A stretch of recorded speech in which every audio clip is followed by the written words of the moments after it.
lesiones, dependiendo de la patología que vayamos a gestionar. Entonces hay que recordar el contenido de este espacio intersomático, el núcleo pulposo y los anillos pulposos. También recordar que hacia la periferia de este vamos a encontrar un platillo, una placa subcondral, quiere decir que ahí también, pegadito al tejido óseo, va a haber cartílago en esa zona, que en los procesos articulares también van a sufrir algún tipo de degeneración, hasta ruptura, lo vamos a ver más adelante. Y bien, por ejemplo, esta de acá es una radiografía, como les dije, nosotros no podemos diferenciar ni saber cómo está este núcleo pulposo, sus anillos, aquí en estas tomografías. Quizás pueda deducir, pero solamente veo un solo componente hipodenso, yo no sé dónde está el núcleo, dónde está el anillo. Sin embargo, estas últimas que son resonancias magnéticas, recuerden que siempre se habla de resonancia magnética en T1, en T2, en FLAIR, en fin, hay serie de secuencias en resonancia magnética, pero yendo al punto de lo que es el núcleo pulposo. Ustedes ven esto de aquí, esta imagen cuadrilátera es un cuerpo vertebral y este es otro cuerpo vertebral, y entre ellos está este espacio intersomático, y en la parte central esta imagen blanca redondita corresponde al núcleo. Entonces, de todos estos estudios, ¿qué método me permite ver ese espacio y evaluar su contenido? Es la resonancia magnética, ¿ya? En forma más precisa. Entonces yo puedo ver que esta parte central es el núcleo y hacia afuera lo oscuro ya corresponde a los anillos. Entonces, si yo viera que estos se desplazan o disminuyen de su espacio o simplemente están ausentes, es la resonancia magnética el único método que yo podría así evaluarlo al 100%. Cuando uno evalúa cualquiera sea de los segmentos de la columna, cervicales, dorsales, lumbares o sacros, hay que recordar algunas líneas con la única finalidad de recordar la alineación, la simetría entre una estructura superior y las demás, las inferiores, ¿no? Entonces, por ejemplo, se crean líneas. Ustedes han visto que en radiología hay una serie de clasificaciones, cuadros, X autores. Aquí en las columnas, por ejemplo, nos han dado esta línea vertebral anterior, luego termina el cuerpo vertebral, tenemos la línea vertebral posterior, tenemos después de la región espinosa, tenemos una línea espinolaminar, y por último ya en la parte más posterior de la región espinosa tenemos esta línea espinosa posterior, vuelvo a repetir, con la única finalidad de que ustedes puedan definir que haya una simetría y haya una alineación, con esa única finalidad se crea. Entonces ustedes ven, por ejemplo, si tomo nada más de referencia la línea vertebral anterior, entonces yo veo este cuerpo vertebral no sobrepasa el eje que me deja esta línea, al igual que las otras estructuras vertebrales. Y los otros componentes de las vértebras también tienen que seguir ese mismo contexto, ¿ya? Entonces, eso es lo más importante de que ustedes imaginen estas líneas al momento que visualizan una radiografía, una tomografía o cualquiera de los métodos de estudio. Algunos autores dividen la columna vertebral en anterior, medio y posterior, con sus diferentes contenidos. Por ejemplo, solo para recordar, la columna anterior está dada por un ligamento anterior, ¿sí? Un ligamento longitudinal anterior, luego tenemos el anillo fibroso anterior, ¿ya? Y los 2/3 del cuerpo vertebral. Luego tenemos la columna media, que tenemos en azul el ligamento longitudinal posterior, tenemos el tercio del cuerpo vertebral posterior y obviamente el anillo fibroso posterior.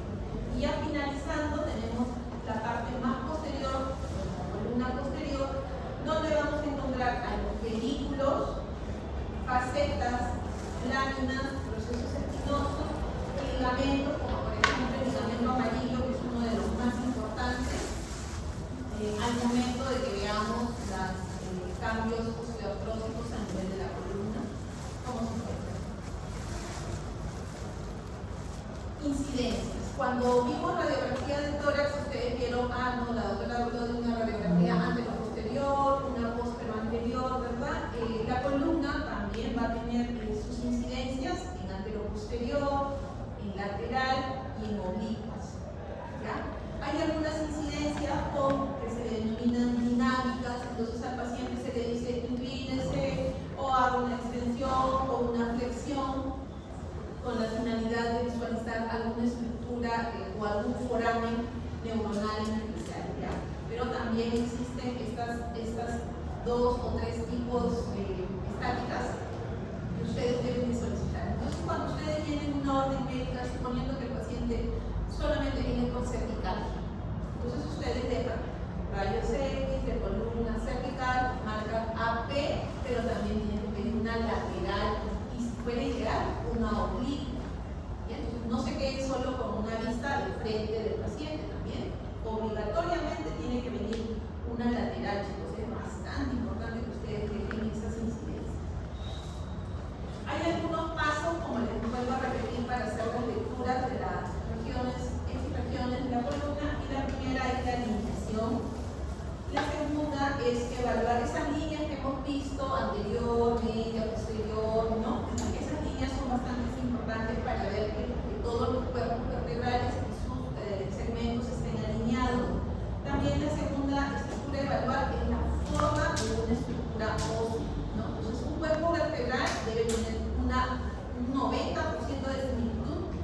La forma del cuerpo vertebral inferior o superior, luego está la región que denominamos el espacio cartilaginoso, que si bien es cierto, rayos y todo no lo evaluamos al 100%, pero deducimos. Y por último también son los tejidos blandos, suponiendo que el paciente tuviera un proceso infeccioso que implica el espacio intersomático. Si es un proceso infeccioso, el proceso infeccioso no se va a focalizar solo en este espacio intervertebral o somático. Todo proceso infeccioso tiene que invadir el resto de estructuras óseas, como por ejemplo pasa en la tuberculosis, ¿no? Entonces lo vamos a ver también en imágenes. Los tejidos blandos también son implicados y también tienen que ser evaluados al momento de que veamos columna. Entonces tracemos nuestra línea longitudinal anterior. A ver cómo me sale la línea. Ya saben que yo por eso no soy cirujano. Ya está, y trazamos entonces, todos de esta línea longitudinal anterior, estos cuerpos vertebrales no deben de sobresalir de ese eje, porque si sobresalieran de esa línea anterior o posterior, eso ya tendría un nombre, le tendríamos que asignar un nombre, una patología, un nombre patológico que se llama listesis. No sé si hayan escuchado eso antes, pero es un término que lo vamos a ver a partir de hecho. Entonces, la primera forma de evaluar es A, de alineación. Luego viene B, de bones, de hueso, netamente, y ustedes ven cómo se demarca cada estructura ósea de cada vértebra. Tiene que tener cierta similitud, la superior, la inferior, y tiene que estar bastante bien delimitada la forma, el contorno. Luego me habla acerca del espacio cartilaginoso, y si bien es cierto, les he dicho que el espacio articular no es evaluado el componente, pero yo debo deducir, a ver, si yo tengo un espacio aquí calculado de 3 milímetros, el superior de 3, pero este de acá está ausente o está en 1, yo que tengo que deducir que hay disminución de ese espacio. ¿Pero por qué? ¿Y qué pasa con el tejido cartilaginoso que está en ese espacio? Se deshidrató, se degeneró, se desplazó. Entonces, eso me ayuda a mí a deducir. Entonces, es importante ese espacio cartilaginoso. Y por último, en esta radiografía cervical me delimita algunos espacios de los tejidos blandos con algunas dimensiones, pero lo más importante, sobre todo en los cuadros infecciosos chicos, quizás traumáticos por alguna presencia de algún hematoma, vendría a hacer la evaluación de ellos para ver si existe alguna colección serosa, hemorrágica, purulenta, en fin. Entonces hay que tener eso de alineación, bones de hueso, C de cartílago y por último la S de los tejidos blandos. ¿Ya? Esta fue pregunta de examen, ¿ya? Casi siempre se repite. Entonces se deja el cuerpo vertebral en una diapositiva, obviamente como si fuera una imagen en axial, digamos, de una tomografía, y y les ponemos ahí, enumeren, y ustedes así tal cual lo hicieron con la tiroides, que por ahí creo que me pusieron, en vez de hipo, me pusieron tiroides. Entonces se supone que estamos en tiroides, ¿me tenían que poner hipo o no me tenían que poner hipo? Hay núcleo derecho, hay núcleo izquierdo, no les voy a hacer como inicial que me van a tiroides, tiene que ser específico, chicos, si la pregunta es fácil, tiene que ser específico, ¿no? Este último examen ya no voy a ser más manuela, voy a ser un poco más estricta, de verdad que sí, porque se supone que en su último examen ustedes ya han debido de limar algunos conceptos, ¿verdad?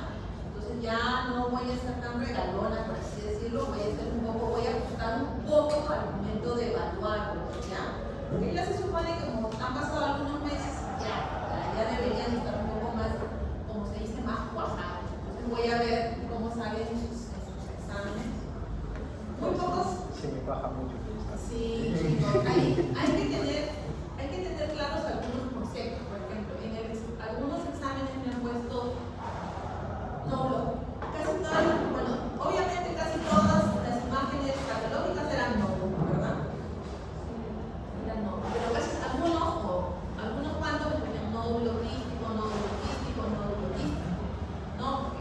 No todos eran nódulos quísticos. Si es hipoecoico es un nódulo sólido, ¿verdad? Puede ser de componente mixto, un área líquida y un área sólida. Entonces, esos conceptos pues ya no pueden ser admitidos. En eso se tienen que limar ustedes. Si tienen alguna duda, yo creo que les he dado bastante confianza como para poder acertar. Si les hay que ver para que no le entendí, finalizar la clase, ustedes me preguntan y yo creo que les puedo explicar brevemente de la parte que ustedes no han entendido, ¿verdad? Pero no se vayan con esos conceptos cerrados porque el momento de que ustedes estén ya solos, esos conceptos se los van a llevar a ustedes, nadie se los va a poder cambiar y lastimosamente en una situación bastante penosa de repente les vayan a hacer una corrección. ¿Ya, chicos? Entonces si quedan dudas tienen que acercarse. Bueno, entonces seguro y lo más probable es que en el examen venga un cuerpo vertebral. ¿Ya?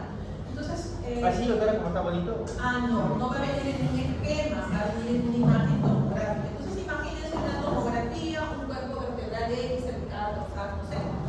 Y tenemos aquí cuerpo vertebral, ¿verdad? Todo esto corresponde al cuerpo vertebral. Muy poco le decimos que si es la región epifisiaria o la región facetaria, no les decimos, simplemente que ubiquen el cuerpo vertebral hacia la parte más anterior, esta puntita como si fuera un cuernito, es la apófisis espinosa, ¿verdad? Esa de ahí también pedimos que coloquen el nombre. Y hacia las partes más laterales tenemos las apófisis transversas. Estas de acá al costado son las apófisis transversas. Dos nombres muy importantes corresponderían a la estructura que se encuentra entre el cuerpo y las apófisis transversas que corresponden a los pedículos, ¿ya? A los pedículos. Y otra estructura bastante importante que se encuentra entre la espinosa y las transversales es la lámina. ¿Ya? Entonces, probablemente haya un 1, un 2, un 3, un 4, un 5 y a este vacío o a este espacio que es el foramen vertebral, ¿verdad? Puede de repente que también haya, si se deja ver por el estudio tomográfico, le pongamos ahí el proceso articular superior y alguna otra estructura que en general ustedes tienen que conocer, ¿no? Pero a grandes rasgos, esas son las numeraciones que normalmente ponemos en el examen. Cuerpos vertebrales, apófisis espinosas, las transversas, el pedículo y la lámina. ¿Ya? Por favor, traten de memorizarlo. No sé si en el examen pueda venir esta imagen. ¿Ya? Claro, no van a medir mediciones. No, acá no hay mediciones. No hay mediciones acá. Bien, entonces lo que estamos observando aquí es una columna cervical, en una anteroposterior y en una lateral, ¿no? Entonces, los nombres no van a variar.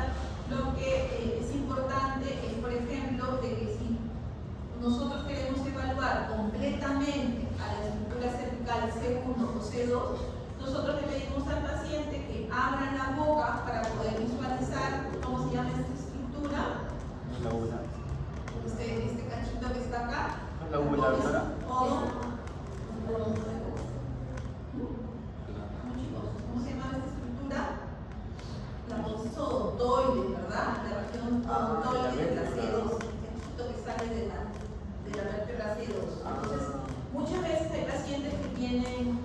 fracturas o fisuras, y si no tenemos otro método de estudio, por ejemplo una tomografía que sería el ideal, tenemos que hacerle o pedirle al paciente que abra la boca para poder evaluar en forma completa a la estructura vertebral C2 y C1, como se ve aquí imaginado, ¿no? Aquí ya estamos nuevamente en la columna cervical, pero en una situación o una incidencia oblicua, donde básicamente esta incidencia nos va a ayudar a evaluar los agujeros intervertebrales, ¿no? Entonces, una incidencia que ayude a la evaluación de los agujeros intervertebrales es la oblicua. Por eso les menciono que es muy importante que ustedes evalúen estas tres incidencias: la anterior-posterior, la lateral. Si ustedes ven bien estos agujeros intervertebrales, veo acá, pero acá los veo como reducidos o ausentes. Pero la que sigue, la oblicua, me ayuda a evaluar netamente estos agujeros y decir si existe reducción o estenosis de esto. Entonces, por eso, cada incidencia tiene su importancia para evaluar cada estructura que tiene la vertebra. Luego tenemos igualmente la columna torácica y la columna lumbar, con los mismos criterios de alineación, de hueso, de cartílago y de tejido blando que ustedes deben evaluar. Entonces, todos esos criterios, el A, B, C y el S, son igualmente evaluados en todos los segmentos de la columna dorsal y lumbosacral. No vamos a hablar de líneas, porque existen varias líneas para evaluar si tienen lordosis, si tienen, en fin, sí, una gama de cosas. Yo creo que el contexto y lo más importante que yo considero es que hoy día es hablar acerca de las MED y de los cambios artrosos que se van a dar. Una incidencia o una estructura muy importante en la columna lumbar es este signo del perro de Terrier escocés. ¿Por qué? Porque en los cambios artróticos o traumáticos es esta estructura, es este cuellito del perrito que vamos a encontrar aquí, una línea radiolucente. Entonces, primero hay que buscar el perrito en esta columna, en una incidencia oblicua, lo vamos a ver bien. Entonces, si ustedes son ahorita un poquito alucinógenos, vamos a tratar de ubicar el perrito. Entonces, si ustedes ven aquí hay una punta, ¿verdad? Hay una puntita que corresponde a la oreja, este vendría a ser el hocico, aquí el cuello, donde está justamente la falsa articular. Ahí lo vi. Ya, aquí abajo el pie anterior, el posterior y quizás aquí el cuerpo. Igual la misma situación se repite aquí: oreja, hocico, cuello, cuerpo y patita, igual el resto. No sé si se ubica, ¿sí? Entonces, esta parte interarticular que se ubica a nivel del cuello es la estructura que vamos a evaluar cuando haya alguna fractura de la parte interarticular en los procesos traumáticos o artrósicos. Y aquí nuestra columna lumbar en resonancia magnética. Entonces se ve, ustedes saquen cuenta nada más de una tomografía, de una radiografía y ahora de una resonancia magnética. Los tejidos blandos, los núcleos, los ligamentos, el componente medular, el líquido cefalorraquídeo, en general todo se ve con mejor precisión. Por eso es que es el estudio ideal cuando yo sospecho de alguna patología a nivel de columna vertebral. Esta de acá también es otro estudio, sigue siendo la tomografía, pero no me da la misma información, ¿no? A ver, cuerpos vertebrales, espacios intersomáticos, los agujeros de confusión o intervertebrales o forámenes también le llamamos. Miren aquí, si bien es una oblicua, aquí se ubica la parte interarticular también. ¿Ya? Algunos de nosotros evaluamos el componente intervertebral en tomografía. Sí lo evaluamos y salen algunos diagnósticos como por ejemplo de hernias, protrusiones, obstrucciones, y entre un corte óseo y otro, por ahí agarramos al tejido del cartílago y del núcleo, ¿no? Lo evaluamos someramente, pero tenemos que tratar de dar solución a alguna situación que el paciente tenga. ¿Qué es lo importante de estos cortes, sobre todo de estos cortes axiales? Tratemos de situarnos aquí, esto vendría a ser el cuerpo vertebral, ¿verdad? Hacia adelante, tapones espinosas, aquí las transversas, ¿no? Miren estos espacios que son pequeños, pero muy importantes, porque cuando hay hipertrofia del tejido óseo, que lastimosamente se da en todos los cambios artrósicos, estos espacios disminuyen y a la vez va a haber compresión de las raíces nerviosas, ¿no? Entonces, si bien es cierto, estos espacios, estos agujeros son mínimos, pero son bastante importantes de evaluarlos.